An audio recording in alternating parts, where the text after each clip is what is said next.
안녕하세요. 사연에 빠지다의 DJ 민영입니다. 오늘 사연자는 손가락 하나 까딱해서 모든 복수를 끝내버렸다는데요. 과연 어떤 사연인지 들어보시겠습니다. 오늘도 두 가지 사연 준비되어 있는데요. 끝까지 들어주실 거죠? 그럼 오늘의 사연 바로 시작할게요. 구독과 좋아요도 잊지 말고 꼭 눌러주세요. 안녕하세요. 저는 40대 여자입니다.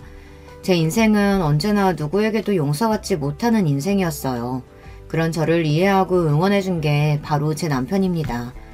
저는 고등학교를 졸업한 직후 안 해본 아르바이트가 없습니다. 편의점이나 커피숍은 기본이고 회사를 돌아다니며 녹즙을 배달하는 아르바이트까지 했어요. 그러다가 정착한 게 식당 일이었어요. 아르바이트를 하려고 들어갔던 국수집에 정착해서 지금까지 15년 가까이 일하고 있습니다. 식당 사장님이나 함께 일하는 직원들과는 가족처럼 지냈어요. 식당 가족 모두가 성실하게 일하는 저를 예쁘게 봐주셨거든요. 사실 저는 성인이 된 이후 가족이 없었어요. 저를 낳고 키워주신 부모님과 학원 문제로 의절을 하다시피 연락을 끊었거든요. 사실 부모님과 만나지 못한다는 게 힘들거나 슬프지는 않았지만 혼자 살다 보니 가끔 외로워지는 순간들이 있었어요. 그럴 때 제 곁에 있어줬던 분들이 바로 식당 가족들입니다. 어린 나이부터 혼자 월세방에 사는 제가 안쓰럽다며 매일 밥은 물론이고 반찬까지 해서 나눠주셨어요. 남편도 그 식당에서 만났어요. 남편은 식당 사장님 아들이에요. 남편은 직장생활을 하면서도 자주 식당에 들러 밥도 먹고 부모님의 식당 일을 돕기도 했어요. 오랫동안 일하면서 매일 보다시피 하다 보니 어느새 둘이 정분이 났습니다. 그리고 얼마 뒤 저와 남편은 결혼을 했습니다. 저는 가족 같던 식당 가족들과 진짜 가족이 됐습니다. 그때의 기쁨을 말하자면 밤새 이야기해도 모자라요. 사실 결혼식 날 저는 너무 가슴이 아팠어요. 결혼하기 몇 달 전부터 친정 부모님께 연락을 드렸는데 제 결혼식 날 끝까지 오지 않으셨거든요. 그 절망적인 마음을 위로한 게 바로 남편과 시부모님입니다. 전륜이라는 게 그렇게 쉽게 끊어지는 게 아니다. 지금이야 부모님이 이해가 안 가고 원망스럽겠지만 언젠가 부모님도 마음 열고 널 이해해 주실 거야. 그럼 그때까지 우리를 부모라고 생각하고 언제든 기대고 의지하렴. 우리도 처음부터 너는 우리 딸로 생각했으니까. 나도 보란듯 멋진 사위 돼서 나중에 장인 장모님 뵙더라도 자랑스러운 사위로 보일 수 있게 할게. 너무 감사해요. 저도 딸 같은 며느리 될 수 있도록 항상 노력하며 살게요. 당신한테도 누구보다 자랑스러운 아내가 될게. 친정 부모님께 받지 못했던 애정과 관심을 저는 결혼하고 나서야 받을 수 있었습니다. 시부모님과 남편은 입이 마를 정도로 이야기를 해도 좋은 점밖에 없는 사람들이었어요. 그런데 그렇게 좋은 시댁에도 한 가지 걸림돌이 있었습니다. 바로 시동생이었어요. 시동생은 제가 결혼할 당시 로스쿨에 다니다가 검사로 임용돼서 연수원에 있었습니다. 언뜻 듣기로는 참 대단한 사람이에요. 중고등학교는 물론이고 대학에서도 1등을 놓친 적이 없는 수재였습니다. 그런데 성격도 1등으로 재수가 없었어요. 제가 처음 식당에서 일할 때 시동생은 한참 대학생이었는데요. 저를 볼 때마다 한심하다는 듯 쳐다봤습니다. 요즘은 개나 소나 다 대학 가는데 그런 대학도 못 가고 그 나이에 왜 식당에서 일해요? 집안이 지지리도 가난해서 머리가 엄청 나쁜가?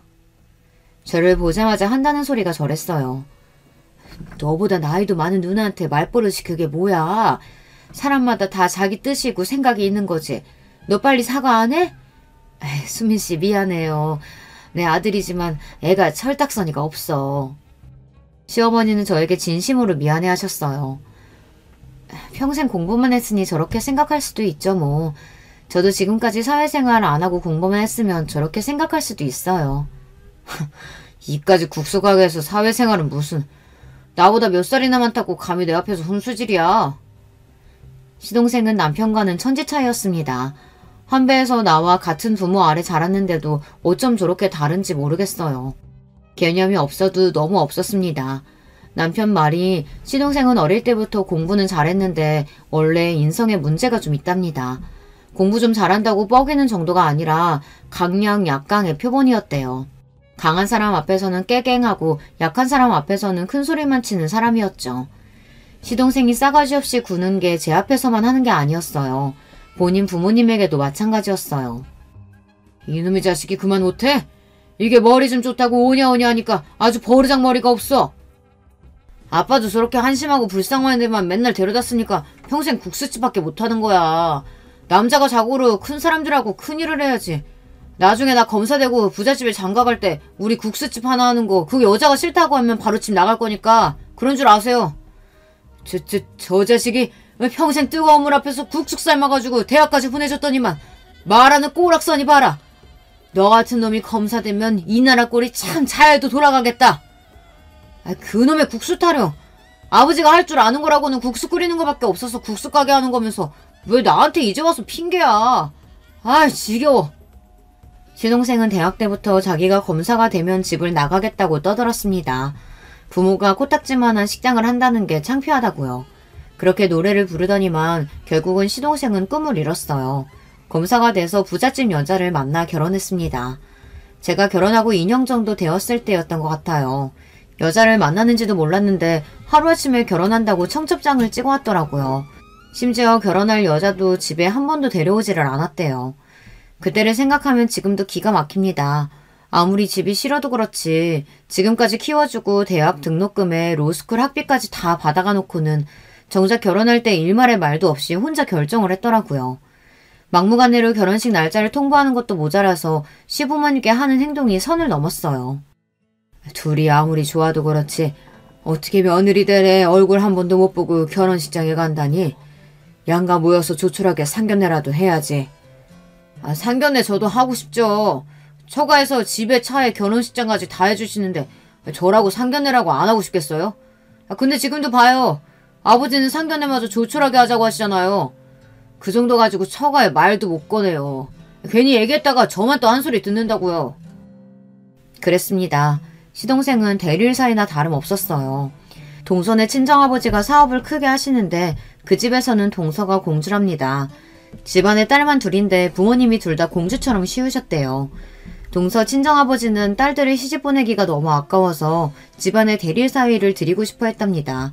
그래서 딸과 결혼만 하면 집에 차에 필요한 건 다 사주기로 했나 보더라고요.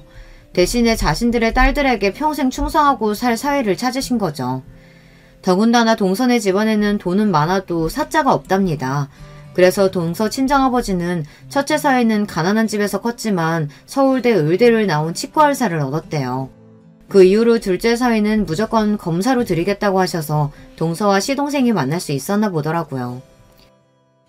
연애를 제대로 한 것도 아니고 돈만 보고 남의 집 대릴 사이로 가는 주제에 뭐가 큰 자랑거리라고 둘째 너는 아버지한테 그렇게 큰 소리를 쳐.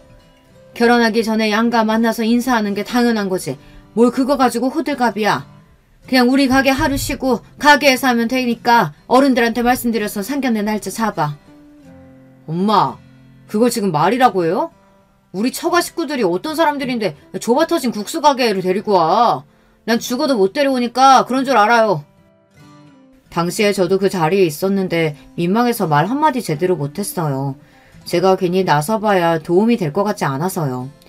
사실 시동생에게 결혼한다는 말을 처음 들었을 때 시부모님은 많이 놀라기도 하셨지만 시동생에게 실망하신 것 같았어요. 신혼집이든 차든 시동생이 필요했다고 했으면 시부모님은 빚을 내서라도 해주실 분들이에요. 저와 남편이 결혼할 때도 시부모님은 없는 살림에 저희를 위해서 국수집 근처에 작은 빌라를 얻어주셨거든요. 물론 시동생도 작은 빌라 전세 가지고는 절대 만족할 사람이 아니다 보니 아예 시부모님께 이야기하지 않은 거겠지만요. 아무리 그래도 30년 가까이 키워주신 부모님에게 할 짓은 아니었습니다. 그날 일을 치고도 시동생은 결국 상견례를 하지 않았어요. 대신에 시동생과 동서될 사람이 시댁에 인사를 오는 걸로 마무리했죠. 시부모님은 상견례도 못하고 아들 결혼식을 치른다는 것에 많이 속상해하셨지만 그래도 동서될 사람이 시댁에 온다는 거에 기뻐하셨어요. 시어머니는 동서가 집에 오기 며칠 전부터 하루가 멀다 하고 시장에 가서 장을 봐왔습니다. 동서가 뭘 좋아할지 모르겠다며 이것저것 하실 수 있는 건 다 하셨습니다. 그날 시어머니는 모든 실력을 다 발휘해서 잔치상을 차리셨어요. 시아버지 생신 때도 그렇게 차리지는 않았던 것 같은데 엄청 신경을 쓰셨더라고요. 제가 다 세미날 정도로요. 어머님, 저 처음 결혼한다고 했을 때는 이렇게까지 안 해주셨으면서 동서 온다고 하니까 너무 많이 차리신 거 아니에요? 둘째 말이 안 그래도 애가 엄청 입이 짧은 데다가 결혼식 준비하면서 다이어트 한다고 더 안 먹는다잖아. 처음 만나는 건데 영 신경이 쓰여서 이것저것 하다 보니 많아졌네. 우리 큰며느리 생일 때도 내가 이렇게 차려줄 테니까 너무 샘내지 말어.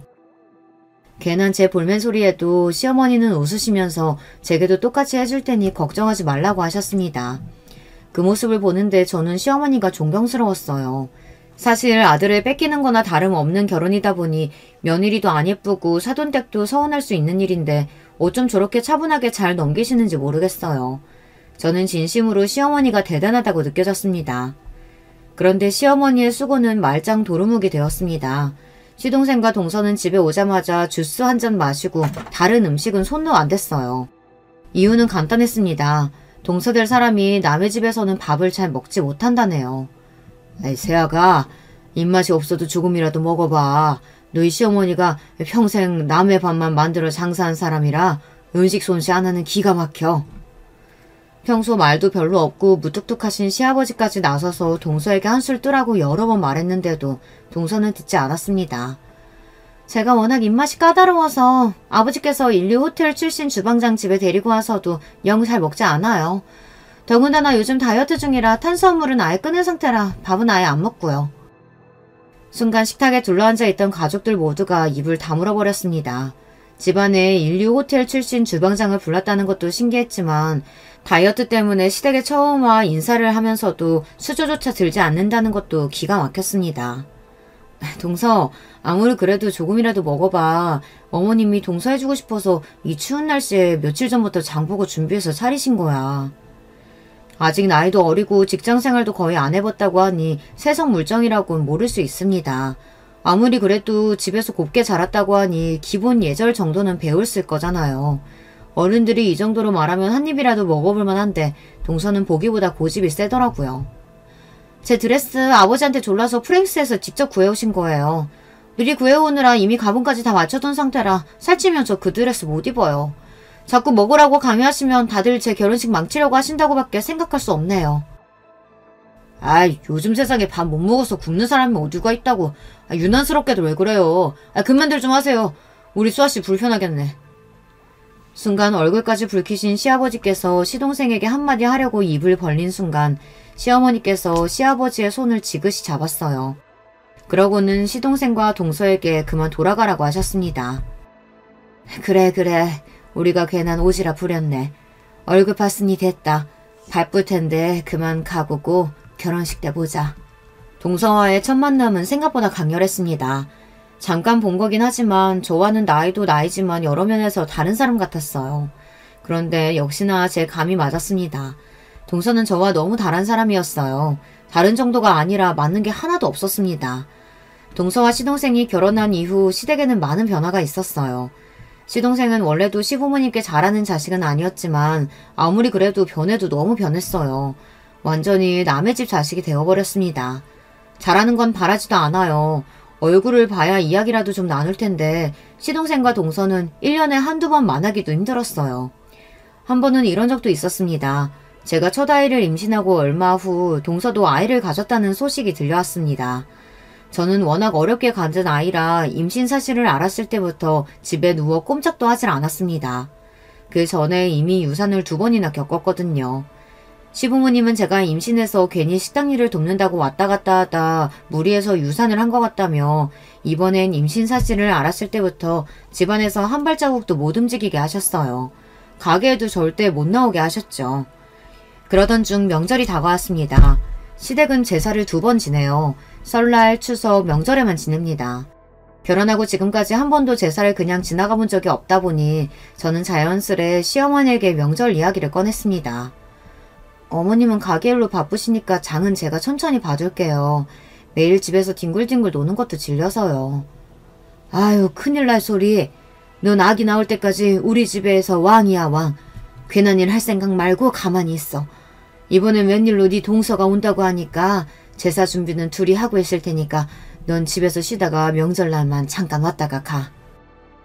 이게 무슨 호사인지 모르겠습니다.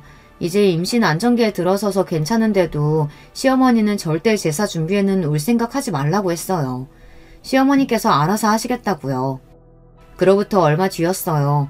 마침 명절 전날이었는데 뜬금없이 동서에게 전화가 왔더라고요. 동서가 결혼한 지도 1년이 다 됐을 때였는데 동서가 저에게 전화를 한 건 처음 있는 일이었습니다. 저는 웬일인가 싶어 전화를 받았습니다. 그런데 대뜸 동서가 하는 말이 기가 막히더라고요. 형님, 어디세요? 한 집에 맏며느리라는 분이 명절날 이렇게 코빼기도 안 보이셔도 돼요? 저는 순간 제 두 귀를 의심했습니다. 동서는 결혼하고 처음 저에게 전화해서는 저더러 왜 명절인데 시댁에 안 오냐고 따져 묻더군요. 저도 이런 말 하고 싶지 않았지만 사실 동서 말이 저는 너무 어이가 없었어요. 결혼하고 1년이 다 되어가는 동안 동서가 시댁에 온 게 거의 처음입니다. 시어머니 생신이니 시아버지 생신이니 일절 시댁에 온 적이 없어요. 항상 돈이나 보내고 전화 한 통 하지 않았습니다. 지난 어버이날에도 마찬가지였어요. 본인 친정 식구들하고 여행 간다고 시댁에도 아예 일절 전화도 안 했거든요. 그런 사람이 제가 오든지 말든지 뭔 상관인지 모르겠습니다. 동서, 내가 미리 연락한다는 게 정신이 없었네. 이번에 내가 무리하면 안 될 것 같아서 오늘은 좀 쉬고 내일 시댁에 가기로 했어. 동서도 임신해서 힘들 텐데 괜히 나 때문에 고생이 많네. 마음 같아서는 무슨 상관이냐고 내가 알아서 할 테니 동서는 신경 좀 끄라고 하고 싶었지만 그럴 수가 없었습니다. 동서가 어떤 사람이든 저는 동서와 똑같은 사람이 아니니까요. 그런데 그 와중에 동서가 하는 말이 어이가 없었어요. 고생이 많기는요. 형님도 임신해서 힘들다고 안 오신다고 하시길래 이번에 저도 안 간다고 했어요. 저는 순간 말문이 턱하고 막혔습니다. 동서한테는 말을 못했는데 내가 다른 여자들보다 자궁이 좀 약해서 유산을 한 적이 있어. 그래서 어머님이 이번에도 걱정되니까 쉬라고 하신 거야. 동서는 지난 명절에도 안 왔으면서 매번 빠지면 어떡해. 아무리 사정이 있어도 며느리로서 할 도리는 하고 살아야지. 저는 웬만해서 어린 동서한테 잔소리하고 싶지 않았지만 도저히 참을 수가 없었습니다. 동서라고 하나 있는 게 저 모양이니 답답하더라고요. 그런데 동서는 제가 생각한 것보다 훨씬 더 생각이 없었어요. 애초에 제 말을 알아듣지도 못했습니다. 형님, 지금 시어머니도 안 시키는 시집살이 형님이 저한테 시키시는 거예요? 형님이 뭘 모르시는 것 같아서 말씀드리는데 저 태어나서 누구한테 싫은 소리 듣는 거 처음이거든요. 우리 부모님도 저한테 공주 하면서 다 들어주시는데 형님이 뭔데 저한테 잔소리를 해요? 동서, 나이 이제 전혀 어리지 않아. 집에서는 공주해도 밖에서는 아니지. 아이까지 가졌는데 그렇게 어린이처럼 굴면 어떡해. 제발 정신 좀 차려. 그날 저와 동서는 전화로 30분간 실랑이를 벌이다가 간신히 끊었습니다. 저 나름대로는 동서가 답답해서 좀 알아들었으면 하는 생각으로 이야기를 했는데 동서는 전혀 알아듣지 못했어요. 그날 저녁 동서가 시동생에게 도대체 뭐라고 했는지 시동생이 우리 집까지 쫓아와서 시동생과 남편이 한바탕 싸움까지 했어요. 시동생은 다짜고짜 저에게 동서에게 뭐라고 했는지 따지더라고요. 형수가 도대체 뭐라고 해 그랬길래 우리 공주가 하루 종일 밥도 안 먹고 울기만 하는 건데요. 뭐라고 하긴 뭐라고 그래요. 있는 그대로 말했죠. 솔직히 서방님도 너무해요. 결혼하고 1년 동안 시댁에 한 번도 안 오는 게 말이 돼요? 그래놓고 이제는 제가 안 왔으니까 본인도 안 간다뇨. 그럼 앞으로 영영 시댁에 안 오겠다는 거예요? 뭐예요? 저도 그동안 쌓여있던 게 있다 보니 앞뒤 안 가리고 소리를 질렀습니다. 동서나 시동생이 무조건 시댁에 안 온다고 해서 화가 나는 게 아니라 일이 생길 때마다 동서나 시동생이 연락도 한 통 하지 않는 게 괘씸했어요. 이러쿵 저러쿵 해도 한 가족인데 시부모님 일로 상의할 일이 있어도 전혀 연락이 되질 않으니 저와 남편도 힘들었습니다. 우리 공주는 형수하고 달라요. 형수야 시집 올 때 해온 것도 없이 덜렁 못 많았지. 우리 공주는 아니잖아요. 그깟 재산이 명절이니 그런 허드렛 일은 형수처럼 몸으로 때우는 사람이나 하는 거죠. 그걸 우리 공주가 왜 해요? 시동생의 말에 저는 순간 가슴 한쪽이 욱신거렸습니다. 물론 시동생 말이 틀린 건 아니에요. 저야 시집 오면서 해온 거라고는 없죠. 하지만 그렇다고 몸으로 때우면서 살라는 말은 너무했어요. 너 이 자식이 그거 형수한테 할 소리야 그게? 네가 아주 눈에 뵈는 게 없구나. 그 순간 믿기지 않는 일이 벌어졌습니다. 그때까지 잘 참고 있던 남편이 순간 화를 참지 못하고 시동생에게 달려들어 뺨을 때렸어요. 남편이 시동생을 때린 건 처음 있는 일이랍니다. 순간 시동생은 남편을 향해 눈을 부라렸어요. 그러면서 한다는 말이 기가 막혔습니다. 형이 나한테 해준 게 뭐가 있다고 훈계질이야. 꼴의 가장이라고 아내가 무시당하는 건 싫은가 보지? 형수가 이런 취급 당하는 거 싫으면 형이나 똑바로 살아.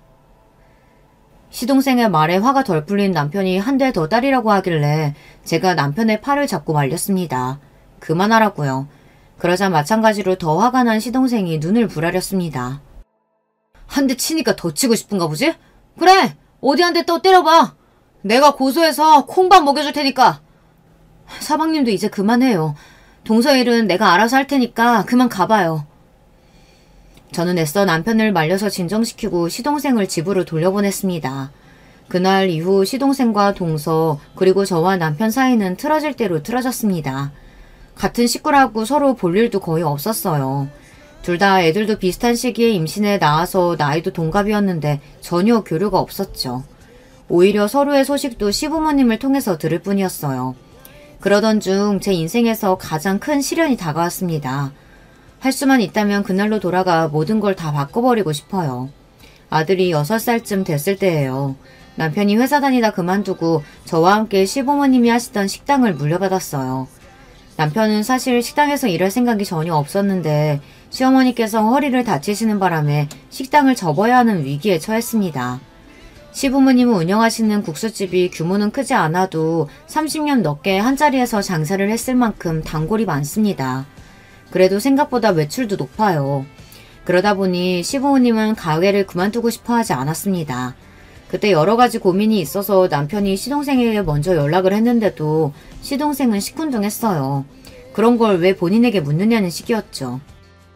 내가 나중에 그 코딱지만한 가게 형한테 다 물려줬다고 따지기라도 할까봐? 됐어. 난 그까짓 가게에 줘도 안 받으니까 형이나 알아서 해. 남편은 시동생에게 하고 싶은 말이 많았지만 애써 참았답니다. 또 다투게 되면 정말 영영 못 볼 것 같아서요. 그로부터 얼마 뒤 저와 남편이 가게를 물려받았습니다.